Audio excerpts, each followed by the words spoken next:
Gimana kabarnya Pak? Baik, alhamdulillah. Alhamdulillah, bisa dibantu. Ya ini Pak, saya mau wawancara sedikit tentang beberapa hal terkait sekolah Bapak. Ya boleh Pak ya minta waktu Boleh Pak. dong. Oke, ada beberapa hal yang ingin saya tanyakan Pak. Ada 8 poin yang saya tanyakan, lumayan banyak Pak ya.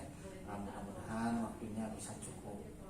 Sebelumnya saya berterima kasih Bapak telah meluangkan waktunya untuk kegiatan wawancara itu.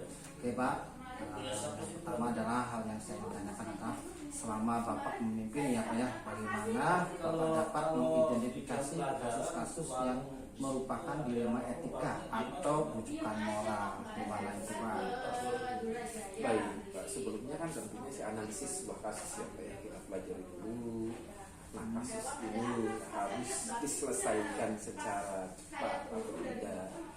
Permasalahan ini harus tuntas atau tidak untuk saya mengambil sebuah keputusan penyelesaiannya. Tentunya intinya saya pelajari benar atau salahnya, salah atau benarnya, seperti itu.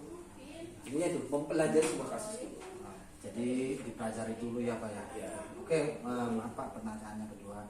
Selama Bapak memimpin, bagaimana Bapak menjalankan pengambilan keputusan di sekolah Bapak, terutama kasus di mana ada dua kepentingan nih Pak ya, yang sama-sama benar atau sama-sama mengandung nilai kebajikan. Jadi dua-duanya sama-sama benar. Jadi berarti kita dilema etika. Bagaimana Bapak menyikapinya? Tentunya begini Pak. Tadi saya kan yang pertama adalah mempelajari sebuah kasus. Kalau itu adalah kasus yang sama-sama benar, sama-sama harus mengacu pada dua kepentingan yang sama. Saya tentunya bermusyawarah dengan guru atau dengan orang-orang yang berkepentingan dalam sebuah keputusan tersebut. Intinya dari kedua belah pihak sama-sama benar, jangan sampai ada yang dirugikan karena keduanya benar. Ya, seperti itu. Berarti keputusannya diambil berdasarkan musyawarah ya Pak ya. Iya. Oke, langkah-langkah prosedur seperti apa yang bisa Bapak lakukan selama ini dalam mengatasi hal tersebut? Ya tentunya seperti tadi yang pertanyaan yang pertama, ya saya mempelajari kasus, kemudian juga saya berkomunikasi dengan teman-teman, saling berkonsultasi dengan bermusyawarah kita rapatkan. Nah, bagaimana keputusannya itu sehingga tidak hanya sebagai keputusan kepala sekolah, tapi itu adalah merupakan keputusan bersama yang pada akhirnya kita kawal bersama. Jadi prosedurnya seperti itu Pak ya, mengajak bekerja sama dulu, maksudnya duduk satu meja membahas masalah tersebut ya Pak ya. Kemudian hal-hal apa saja yang selama ini Bapak anggap efektif dalam pengambilan keputusan pada kasus-kasus dilema etika? Tentunya yang nomor satu adalah musyawarah mufakat Pak.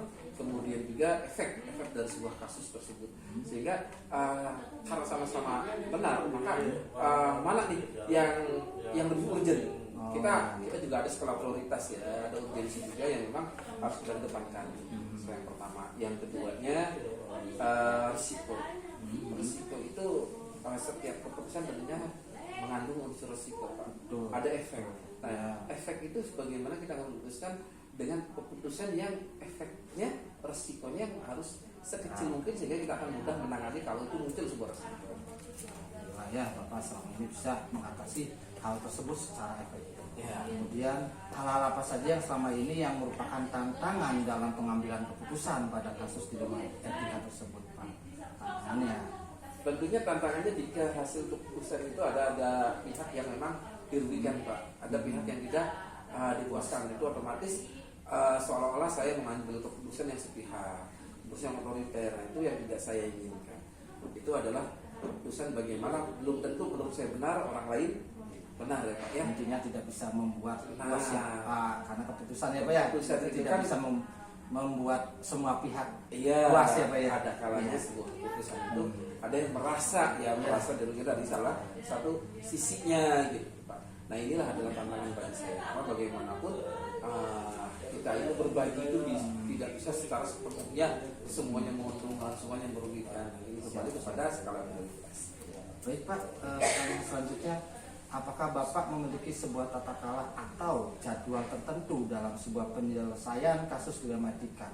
Jadi apakah Bapak langsung menyelesaikan di tempat hari itu juga atau memiliki sebuah jadwal untuk menyelesaikannya?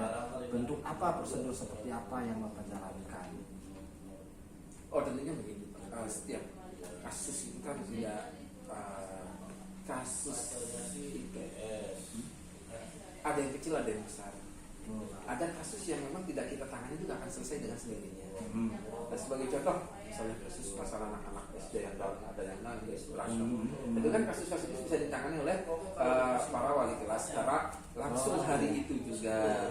Kemudian diklarifikasi, komunikasikan dengan orang tua supaya tidak ada kelangkaan berikutnya. Kenapa sih dua anak selalu berantem? Ibunya ngapain aja? Nah, inilah yang perlu adanya komunikasi yang harus saat itu juga harus diselesaikan. Dan itu menurut saya hal tersebut adalah dinamikanya sekolah ya, kayak apalagi saya di SD, dinamika anak berantem, anak nangis, anak saling bully, itu adalah sudah bagian dari kehidupan anak-anak kecil, Pak. Namanya juga anak-anak. Ya, seperti itu. Ya, kita perlu maklum, cuman kita juga tidak berarti lepas dari sebuah pengawasan.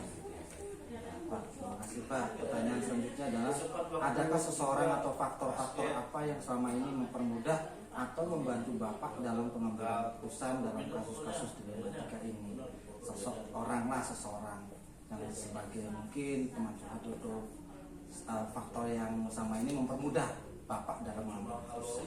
Ya, tentunya dalam hal pengambilan keputusan secara kedinasan tentunya kita berdampingan di sekolah itu dengan guru-guru, termasuk yang terdekat mereka adalah guru-guru di sekolah yang memang yang pertama berimbas pada sebuah keputusan secara kedinasan di sekolah itu adalah guru, kedua adalah peserta didik, kemudian orang tua, siswa. Nah, perlu adanya komunikasi, perlu adanya pendekatan pertama dengan guru yang ada di sekolah semuanya, warga sekolah, kemudian dengan orang tua siswa, dengan guru, termasuk tokoh-tokoh masyarakat yang ada di sekolah. Luar biasa ini Bapak ya, dalam mengambil keputusan tidak sembarangan Pak ya, jadi seorang Betul, pemimpin. Pak.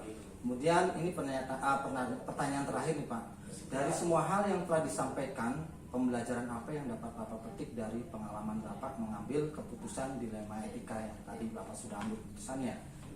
Nah, suatu keputusan itu Pak harus kita ambil. Itu jangan sampai keputusan tersebut menimbulkan sebuah masalah. Ya. Nah, intinya begitu aja Pak. Jadi keputusan itu benar-benar selesai dan keputusan itu bisa memayungi semua permasalahan yang ada. Intinya seperti itu saja. Jadi jangan sampai kita menyelesaikan masalah muncul sebuah masalah.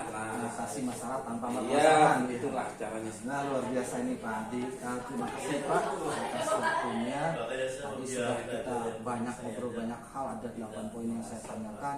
Saya ini luar biasa nih Pak Adi. Saya petik kesimpulan bahwa Pak Adi itu ketika mengambil sebuah keputusan dilema etika itu tidak sembarangan. Ada kalanya harus berkonsolidasi atau mengajak rekan-rekan guru lain, orang tua siswa, dan tokoh masyarakat. Ini luar biasa. Terima kasih Pak waktunya, karena ini barangkali Bapak ada kegiatan lain. Sekali lagi saya minta maaf kalau ada kesalahan kata, dan saya berterima kasih atas waktu yang sudah Bapak luangkan kepada saya. Mungkin itu saja yang saya sampaikan. Terima kasih Pak. Assalamualaikum warahmatullahi wabarakatuh. Waalaikumsalam.